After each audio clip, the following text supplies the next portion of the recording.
As we are in the throes of Lent, invariably when we think of the activities of Lent, we think of, first of all, the sacrifices, the fasting, and the giving up of things for Lent.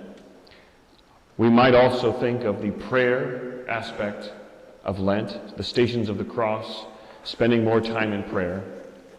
But of the three pillars of piety, how often do we give any thought to the practice of almsgiving?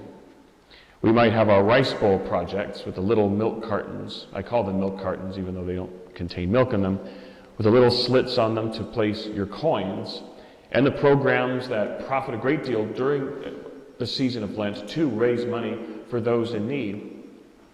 But not just something like that, but a true giving of oneself during the season of Lent under the heading of almsgiving. We give something up that's very personal. We have prayer, in which we give extra time to God. But our Holy Father also reminds us to give up indifference for the season of Lent and be especially mindful of those in need, and in his case, his particular value is for the poor. And if perhaps we are trying to think of something or to be a bit creative as to how we can engage more in almsgiving, today's gospel gives us an entire list of 6 things that one can do. I was hungry and you gave me food, thirsty and you gave me drink, a stranger and you welcomed me, sick and in prison and you visited me, naked and you clothed me. It's interesting that we hear this reading on the first Monday of Lent, the first full week of Lent, which lasts 6 weeks. And I often wonder, if we all had the wherewithal to do it, how our Lent would be if we were to take each one of those and do a different one each week. Now, perhaps visiting someone who is in prison might be a little hard because, of course, security issues being what they are, but there are those who do have the means to do it. And there are Catholics in parishes who are part of a program in which they do visit people who are in prison. They teach them, they visit them, they bring the faith to them.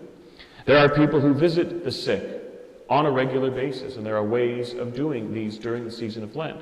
There are programs in which we give food to the poor, drink to the thirsty, clothing to those who don't have any. Most parishes have a hospitality ministry in which they try and keep an eye open for newcomers or visitors to the parish and offer them a hospitality and welcome as part of the parish community. Each one of these are ideas that we can feed off of, that Jesus himself is giving us, and in a very strong hint that our salvation is attached to them, because when we do these to the least of our little brothers or sisters, we do them for Christ. When we fail to do so, we fail to do them for Christ.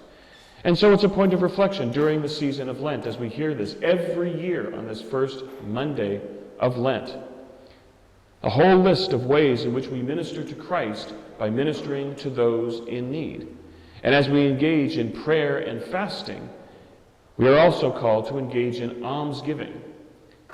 And while the rice bowl programs and other means of raising money and giving money and alms to the poor are valuable, our Holy Father challenges us to go out of our way to reach out to those in need. And Christ in today's gospel gives us very concrete ways in which we can do that. I was hungry and you gave me food, thirsty and you gave me drink, naked and you clothed me, a stranger and you welcomed me, in prison and sick and you visited me.